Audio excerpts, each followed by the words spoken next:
රෝමානු කතෝලික පල්ලියේ අධ්‍යාත්මික නායකයා ලෙස වසර 12ක් සේවය කළ ප්‍රැන්සිස් පාප් වහන්සේ වයස අවුරුදු 88 දී ස්වර්ගස්ථ වුණා. උන්වහන්සේ ස්වර්ගස්ථ වීමත් සමග සියවස් ගණනාවක් පැරණි චාරිත්‍ර වාරිත්‍ර ශෝක කාලයක් ආරම්භ කර තිබෙනවා. නව පාප් වහන්සේ තෝරා ගැනීමේ ක්‍රියාවලිය ආරම්භ කර ඇති අතර ප්‍රැන්සිස් පාප් වහන්සේ ස්වර්ගස්ථ වීමෙන් දින 15වත් 20ත් අතර කාලයකදී නව පාප්වරයෙකු තෝරා ගැනීමේ රහසිගත හමුව පැවැත්වීමට අපේක්ෂා කළ හැකියි. බුද්ධාසිපතින් අද අපි කතා කරන්නේ මේ අවමංගල්‍ය උත්සවය පැවැත්වෙන ආකාරයත් එහි පවතින සුවිශේෂතාවයන් පිළිබඳවත් සහ නව පාප්වරයෙකු පත් කර ගැනීම දක්වා වන සම්පූර්ණ කතාව අප අද කතා කරන්න බලාපොරොත්තු වෙනවා. කතෝලික පල්ලියේ ප්‍රධානියා වන්නේ පාප් වහන්සේ. රෝමානු කතෝලික විශ්වාස කරන්නේ උන්වහන්සේ යේසුස් වහන්සේගේ ඍජුව නියෝජනය කරන බව. උන්වහන්සේ ක්‍රිස්තුස් වහන්සේගේ මුල් ගෝලයන් වන අපොස්තුලවරුන් අතර ප්‍රධානියා වූ සාන්ත පීටර්ගේ ජීවමාන අනුප්‍රාර්ථකයා ලෙස සැලකෙනවා. උන්වහන්සේ කතෝලික පල්ලියේ සම්පූර්ණ පාලනය දරන අතර ලොව බිලියන 1.4ක කතෝලිකයන්ගේ ප්‍රධාන නායකයා වෙනවා. කතෝලිකයන් බොහෝ විට සිය මඟ පෙන්වීම සඳහා බයිබලය පරිශීලනය කරත් පල්ලියේ විශ්වාසයන් සහ පිරිවෙත් පාලනය කරන පාප් වහන්සේ ගැනීමට ඔවුන් යොමු විය හැකියි.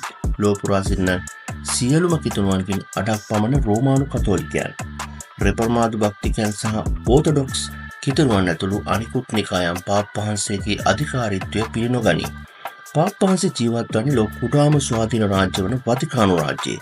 එය ඉතාලි අකනුවර වන රෝමයෙන් වට වී තිබෙනවා. පාප් වහන්සේ වැටුපක් නොලබෙන නමුත් උන්වහන්සේගේ සියලුම ගමන් වියදම් සහ ජීවන වියදම් වතිකානුව විසින් දරනු ලබනවා. පාප් වහන්සේ අවමංගල කටයුතු සාමාන්‍ය සාම්ප්‍රදායික වන නමුත් ෆ්‍රැන්සිස් පාප් වහන්සේ මෑතකදී ඒවා සරල කිරීමට හැකි වුණා. මීට පෙර සිටි පාප් වහන්සේලා මීදන් කරනු ලැබේ සයිප්‍රස් ඊයම් ඕක් වලින් සාදන ලද මිනි පෙට්ටියක. ෆ්‍රැන්සිස් පාප් වහන්සේ සිංක් වලින් ආවරණය කරන ලද සරල ලී පෙට්ටියක් ඒ සඳහා තෝරාගෙන සාන්ත පීටර් බැසිලිකාවේ මහජන ප්‍රදර්ශනය සඳහා පාප් වහන්සේගේ දේහය කැටෆොක්ස් ලෙස හැඳිනන උස් වේදිකාවක් මත තැබීම සම්ප්‍රදායද උන්වහන්සේ අහෝසි කරලා. ඒ වෙනුවට උන්වහන්සේගේ දේහය විවෘත මිනි පෙට්ටියක තැන්පත් කරන අතර ශෝකයටපත් බැතිමතුන් උන්වහන්සේට ගෞරව පුද කිරීමට ආරාධනා කර තිබෙනවා. සියවසකට වැඩි කාලයක් වතිකානුවෙන් පිටත භූමදාන කරන පළමු පාප් වහන්සේ ලෙස ෆ්‍රැන්සිස් සුද්ධෝතම පියතුමන් පත්වනු ඇති.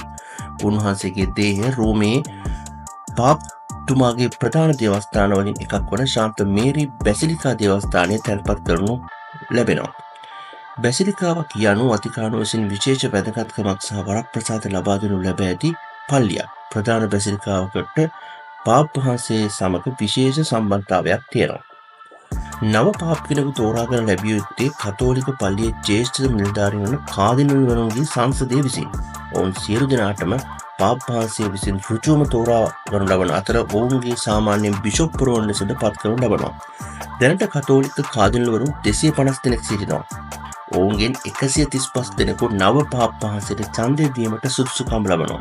අනික් පිරිස වයස අවුරුදු 80 ඉක්මු අය වන අතර එයින් ඔවුන් අදහස් කරන්නේ ඔවුන්ට ඡන්දයකට සහභාගී වෙන්නට හැකියාවක් නැහැ. නමුත් තෝරාගත යුත්තේ කවුරුන් යන්න පිළිබඳ විවාදයට ඔවුන්ටත් සම්බන්ධ වෙන්න පුළුවන්. පාප් වහන්සේ ස්වර්ගස්ථ වුණ විටදී එමත් නැත්නම් 2013 දී බෙනඩික්ට් පාප් වහන්සේ ඉල්ලා අස්වීම වගේ දුර්ලභ අවස්ථාවලදී කාදිනල්වරුන් වතිකානුවට රැස් වී කැඳවනු ලබන අතර පසුව නව පාප්වරයෙකු තෝරා ගැනීම සඳහා වන රහසිගත හමුවකදී ඡන්ද විමසීමක් පවත්වනවා. මේකට අපි කියනවා කොන්ක්ලේව් කියලා. පාප්තුමාගේ මරණය සහ උන්වහන්සේ අනුප්‍රාර්ථකයා තෝරාපත් කර ගැනීම අතර කාලය තුළ පල්ලිය පාලනය කරනු ලබන්නේ කාදිනල්වරුන්ගේ විද්‍යාලය විසින්. මයිකල් ඇන්ජලෝගේ අලංකාර සිතුවම් ඇති සුප්‍රසිද්ධ සිස්ටයින් දේවස්ථානය තුළ මේ ඡන්ද විමසීම දැඩි රහස්‍යභාවයකින් යුතුව පවත්වනවා. ජයග්‍රාහකයන්ට තීරණය කරන තෙක් කාදිනල්වරුන් තමන්ගේ කැමැත්ත පවතින අපේක්ෂකයාට ඡන්දය දීම අඛණ්ඩවම සිදු කරනවා. එයට දින ගණනාවක් ගත වෙන්න පුළුවන්. පෙර සියවස් වලදී ඡන්දය සති හෝ මාස ගණනක් පැවතුණා. ඇතැම් කාදිනල්වරුන් මේ අතරතුර මිය ගිහිල්ලා පවා තියෙනවා. මැතිවරණ සිදුවන ආකාරය පිළිබඳ එකම ඉඟිය වන්නේ කාදිනල්වරුන් ඡන්ද පත්‍රිකා පුරුස්සා දැමීමෙන් දිනකට දෙවරක් පිටවන තුම. කළු පැහැ අසාර්ථකත්වය පෙන්වන්න කරනවා. සාම්ප්‍රදායික සුදු තුමෙන් අදහස් වන්නේ නව පාප් වහන්සේ කෙනෙකු පත් කරගත් බව.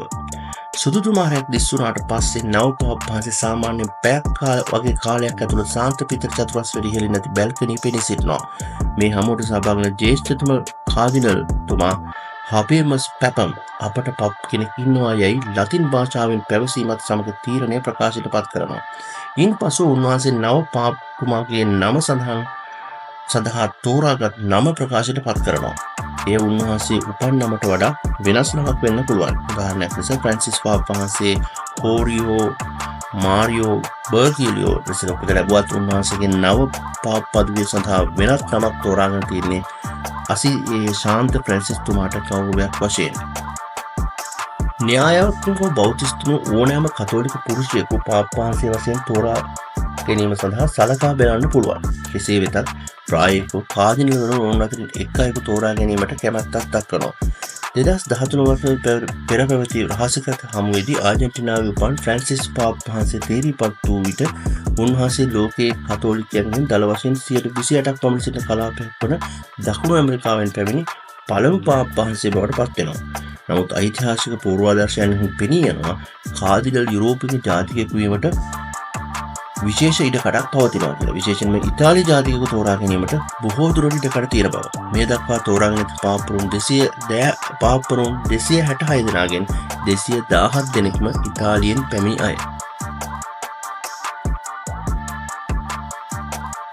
පාප් පදවිය හිමිවේ අපේක්ෂා කරන කාදිනල්වරුන්ගේ නාමයන් අතර අති උතුම් මැල්කම් රංජිත් හිමිපාණන්ගේ නම සඳහන් වීමත් සුවිශේෂිතයක්.